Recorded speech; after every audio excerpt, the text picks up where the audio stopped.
How to fix touchscreen not working problem in iPhone 16e. So let's start the video. First of all, open settings.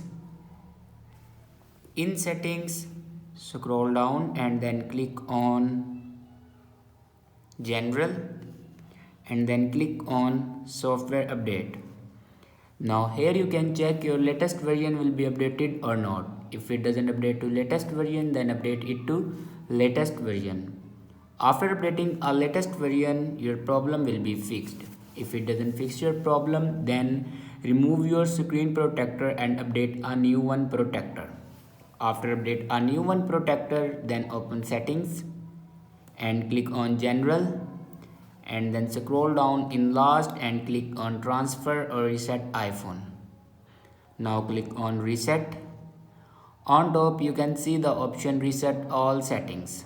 Now click on it and here enter a passcode to reset all your settings.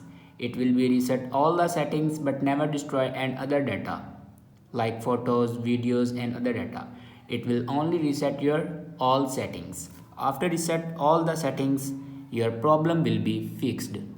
I hope this video is helpful for you. Thanks for watching.